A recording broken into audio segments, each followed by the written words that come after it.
Students, now we start our today's class in the subject of geography, and as you know we learned the chapter structure and physiography, and the topic is physiographic divisions. Especially we are start our first physiographic division, which is northern Himalaya and northeast Himalaya.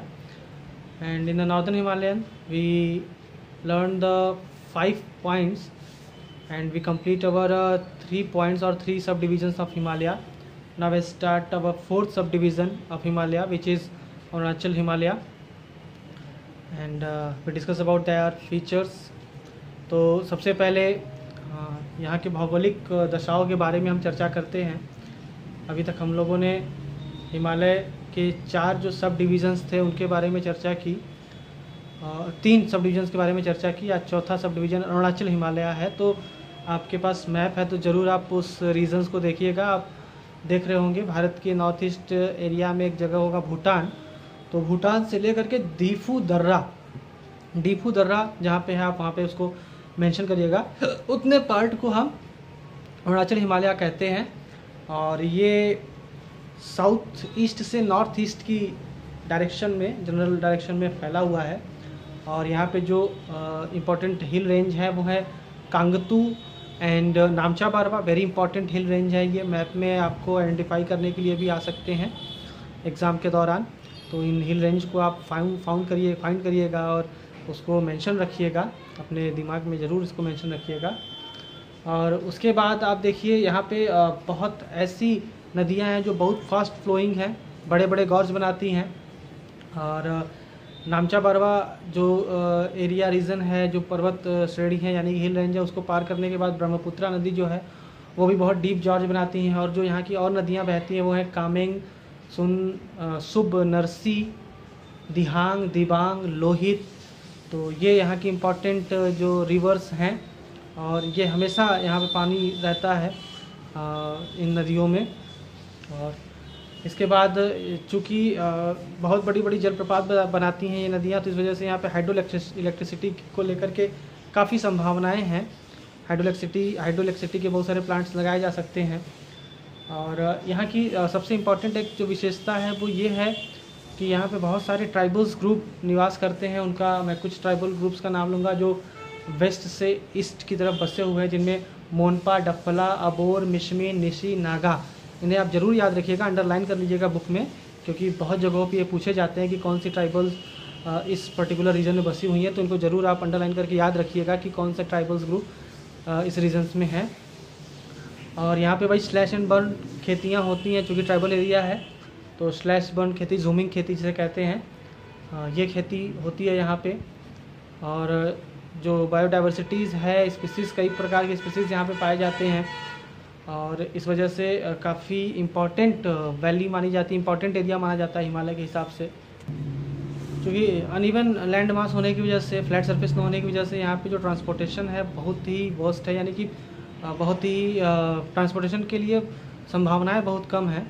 तो इस वजह से अरुणाचल और असम के area में एक जगह होती है जिसे दुआर रीजन कहते हैं, तो उस रीजन से यहाँ ट्रांसपोर्टेशन किया जाता है बिजनेस के पर्पज़ से। इन रीजन से यहाँ से ट्रांसपोर्टेशन किया जाता है। इसके बाद जो हमारा लास्ट पार्ट है, लास्ट सब डिवीज़न है हिमालय का, वो है ईस्टर्न हिल्स एंड माउंटेन्स। तो इसके बारे में एक बड़ा इम्पॉर्टेंट इसका जो फीचर है, जो और हिमालय से इसको अलग करता है, कि बाकी हिमालय रेंज आप देखेंगे कि वो वेस्ट टू ईस्ट की तरफ हैं, बल्कि ये जो इनका डायरेक्शन है, इन पहाड़ियों का डायरेक्शन है, जो ईस्टर्न हिल्स एंड माउंटेन्स हैं, इनका डायरेक्शन नॉर्थ टू साउथ है, यानी कि बिल्कुल ये अलग डायरेक्शन से होकर के आए हैं। और इन हिल्स को वहाँ के लोकल नामों से जाना जाता है। तो कुछ नाम है जिसको मैं आपको बता रहा हूँ, आप उसको अंडरलाइन करते जाइएगा। जिसमें नॉर्थ में जो ये हिल्स हैं उसमें पटकाई बम, नागा हिल्स, मणिपुर हिल्स, और फिर साउथ में जाएंगे तो मिज़ो या लुसाई हिल्स के नाम से जाने जाते हैं। और चूँकि बहुत लो हिल रीजन है यहाँ पे, तो इन लो हिल रीजन पे बहुत सारे ट्राइबल्स निवास करते हैं। और हमने बताया कि ट्राइबल्स एरिया में किस प्रकार की खेती होती है। तो यहाँ पे स्लैश एंड बर्न, जिसे झूम खेती कहते हैं, ये खेतियाँ होती रहती हैं। और इन हिल्स को मोस्टली छोटे बड़े जो नदी नाले टाइप के बहाव हैं, हम स्मॉल रिवर्स कह सकते हैं इन्हें। तो ये छोटे छोटे जो हिल्स रेंज हैं ये इन्हीं स्मॉल रिवर्स के माध्यम से अलग होते हैं, यानी बटे होते हैं। और मणिपुर में, मणिपुर भारत का एक स्टेट है, वहाँ पे बड़ा ही फेमस एक झील है जिसे हम लोकतक झील कहते हैं, और काफ़ी पूछता है ये एग्ज़ाम्स में कि लोकतक लेक कहाँ है, लोकतक झील कहाँ है। चारों तरफ से पहाड़ियों से घिरे हुए हैं, तो बहुत ही इम्पॉर्टेंट ये लेक है, ये झील है, इसको आप अंडरलाइन करिएगा, बहुत पूछा जाता है एग्ज़ाम्स में।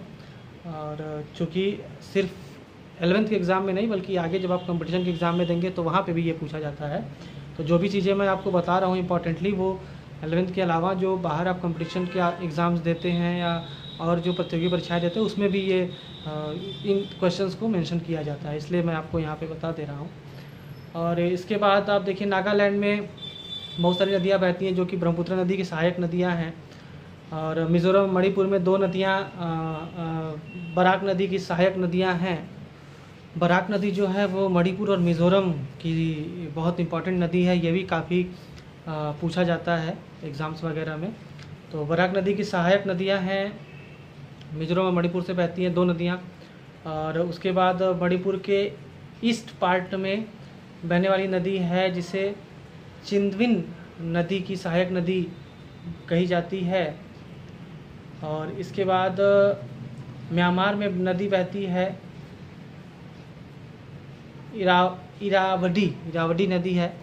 तो ये मतलब इन रीजन्स में बहुत सारी सहायक नदियाँ निकलती हैं जो कि बड़ी नदियों से आकर के मिल जाती हैं।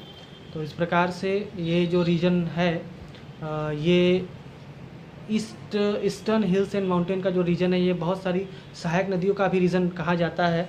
सहायक नदी यानी कि ट्रिब्यूटरीज, जो बड़ी रिवर की ट्रिब्यूटरीज होती हैं जो आगे जाकर के बड़े रिवर में मिल जाती हैं। जैसे गंगा जो है, यमुना जो है गंगा में आकर के मिलती है, और बहुत सारी छोटी नदियाँ गंगा में आकर मिलती हैं। तो चूँकि इस प्रकार का ज्योग्राफिक स्ट्रक्चर है यहाँ पे ईस्टर्न हिल्स का कि बहुत सारी छोटी छोटी नदियाँ, स्मॉलेस्ट रिवर हैं जो आकर के बड़ी नदियों में मिल जाती हैं, तो इसलिए इनको सहायक नदी कहते हैं। अब इसके बाद जो हमारा दूसरा फिजियोग्राफिक डिवीज़न है वो नॉर्थ का प्लेन एरिया है, इसके बारे में हम डिस्कस करेंगे। और नॉर्थ का प्लेन एरिया, चूँकि अभी इंट्रोडक्शन हम दे देते हैं, काफ़ी बड़ा है, तो इस लेक्चर में हमको लगता है कि बहुत बड़ा वीडियो हो जाएगा तो संभव नहीं है, लेकिन एक इंट्रोडक्टरी पार्ट दे देते हैं कि ये जो नॉर्थ इंडिया का जो प्लेन एरिया है इसका फॉर्मेशन भी हिमालय के बिहाव पे ही हुआ है। हिमालय के ग्लेशियर से पिघल करके जो नदियाँ नीचे आती हैं अपने साथ बहुत सारे गॉज को लेकर के आती हैं। उन गॉज को लेकर के, उन मटेरियल्स को ले आकर के वो प्लेन एरियाज़ में डिपॉजिट कर दी जाती हैं, जिसकी वजह से हमने पहले ही लेक्चर में इन चीज़ों को बताया था, जिसकी वजह से नॉर्दर्न प्लेन का विकास हुआ। और कई पार्ट में खादर, बांबर ऐसे पार्ट में ये बटे हुए हैं, इसके बारे में हम लोग कल डिटेल चर्चा करेंगे। आज आप अपने एक घर पे मैप में देखिएगा कि किस प्रकार फिजिकल मैप में आप देखेंगे तो आपको समझ में आएगा कि कौन कौन सी नदियाँ, इम्पॉर्टेंट नदियाँ हिमालय से निकल करके नॉर्दर्न प्लेन का विकास कर रही हैं, नॉर्दर्न प्लेन को फॉर्म की हैं। तो इससे कल जब हम लोग लेक्चर करेंगे तो आसानी रहेगी आपको समझने में कि उत्तर भारत के मैदानों का निर्माण किस प्रकार से हुआ है। और इन्हीं नदियों की वजह से भारत की जो सॉइल फर्टिलिटी है वो काफ़ी अच्छी है और बहुत अच्छी खेती हो पाती है। तो और बहुत बड़ी आबादी यहाँ निवास करती है। आप 12th में आएंगे तो इसके पीछे आबादी का डिस्ट्रीब्यूशन के बारे में भी आपको पढ़ाया जाएगा कि एक यही कारण रहा है, इन नदियों की वजह से ही यहाँ पे जो पॉपुलेशन डेंसिटी है वो काफ़ी हाई है। तो ये आगे की स्टडी है, अभी उधर जाने की आवश्यकता नहीं है, अभी आप केवल यही जानिए।